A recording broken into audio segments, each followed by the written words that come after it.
He knocked on the door at 2:17 a.m.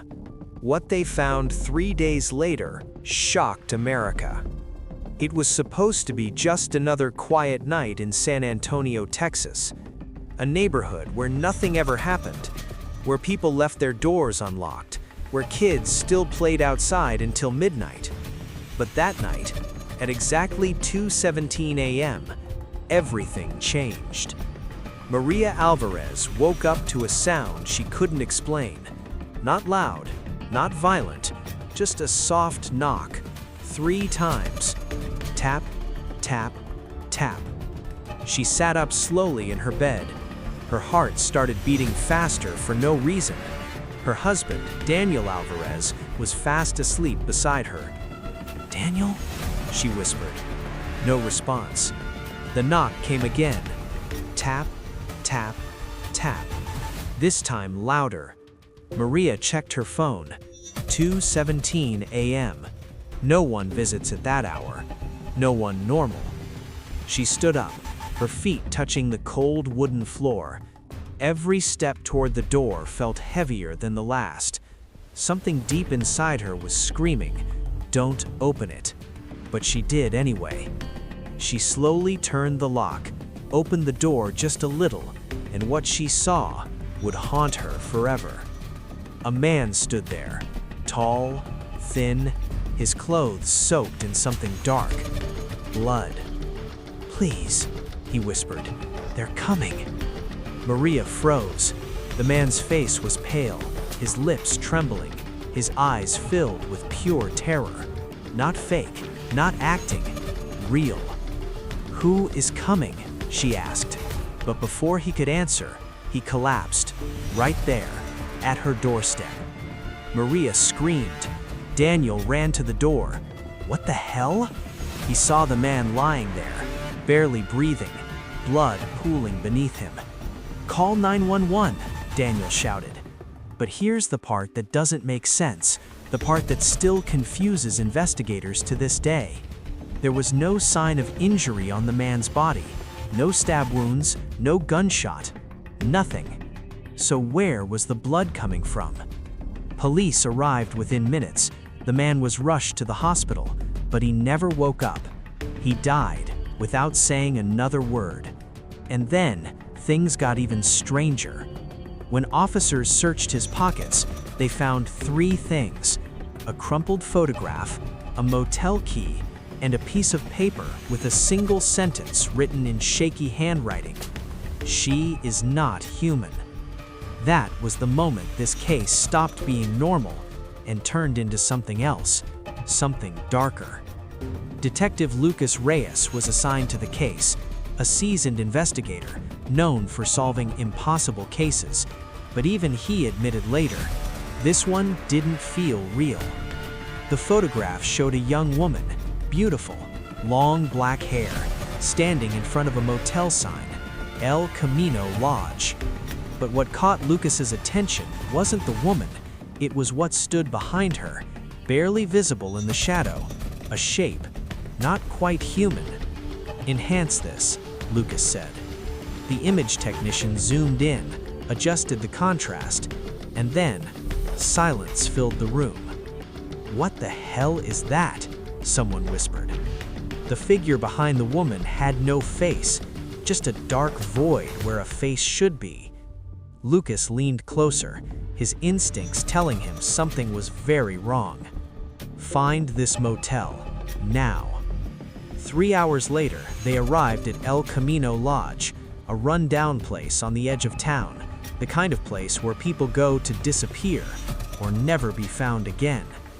The manager, an older man named Carlos Mendoza, looked nervous the moment they saw the police. "Something wrong?" he asked. Lucas showed him the photograph. "Do you recognize her?" Carlos hesitated. "Too long."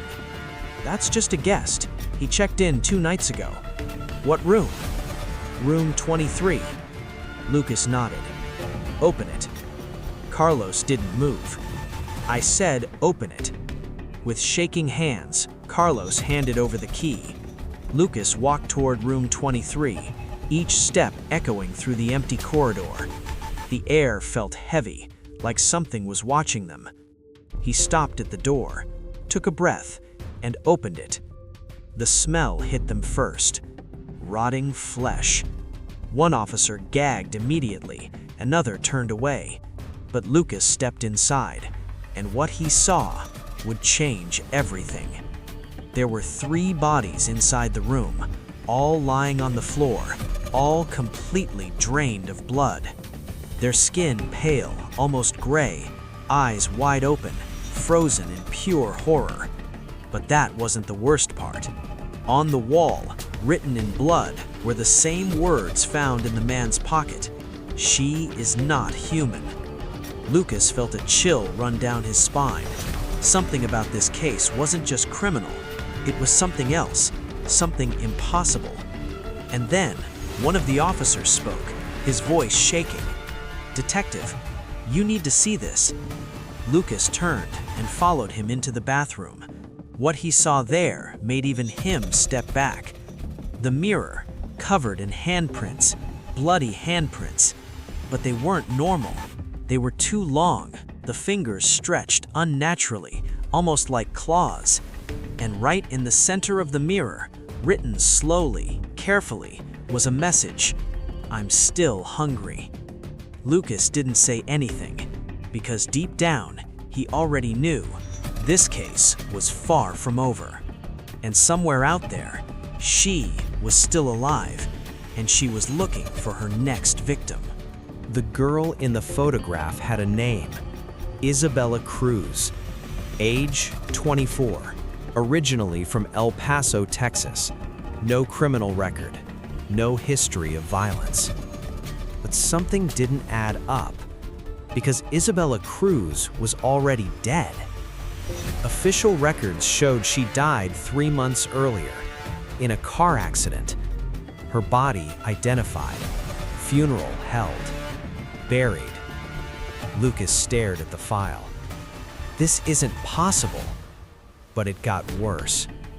Security footage from El Camino Lodge showed Isabella checking in, smiling, normal, alive. "Run facial recognition again," Lucas said. "It's her," the tech replied, "no doubt." Then came the second shock. Another report came in, from Austin, Texas. A woman matching Isabella's description was seen walking into a gas station at the same time she was at the motel. 2 places, same person, same time. Impossible.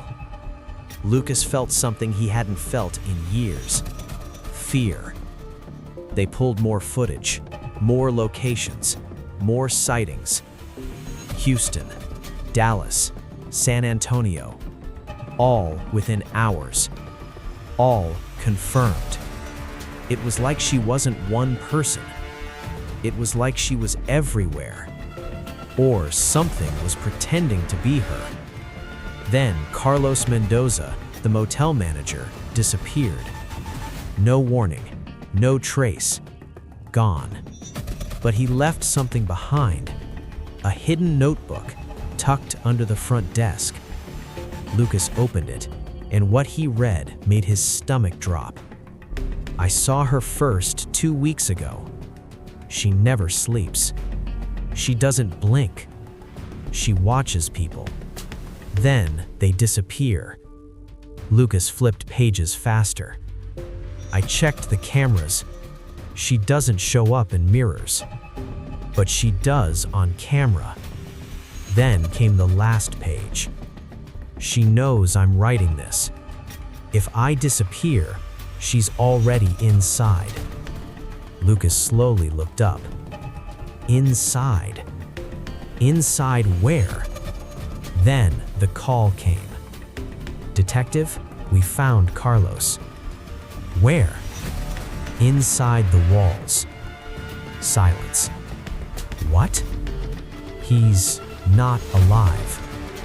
Lucas rushed to the scene. Carlos's body had been found between the walls of room 23. But that wasn't the worst part.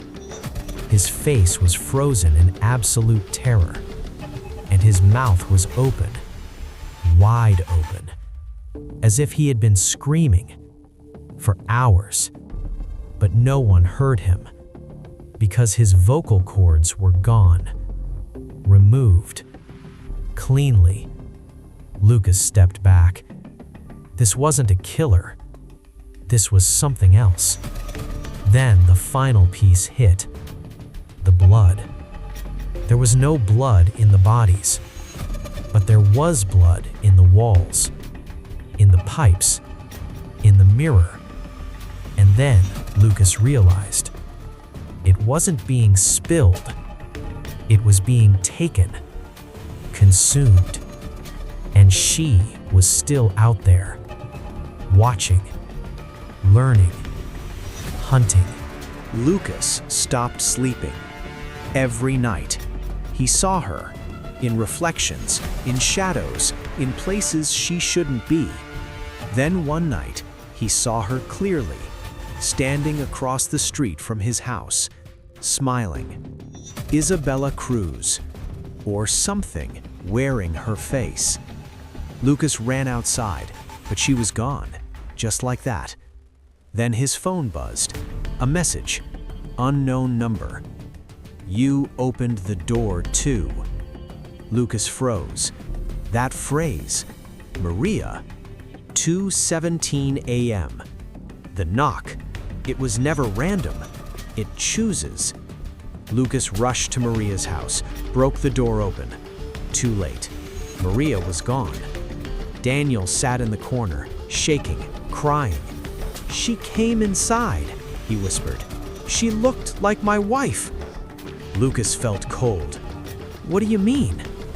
Daniel pointed at the mirror, and Lucas saw it. Two reflections, but only one person in the room. Daniel, and behind him, standing silently, smiling, was Maria, but not Maria. Her eyes were empty, her smile too wide, too wrong. Lucas turned. Nothing there, just Daniel, alone. Then the realization hit. It doesn't just kill, it replaces, it becomes you. And no one knows because it looks perfect, acts perfect, until it gets hungry again. Days later, the case was shut down. Official explanation: unidentified serial killer. But Lucas knew the truth. There was no killer, just something wearing human skin, something ancient, something patient. And then, 3 months later, a new report came in. Location: Los Angeles, California.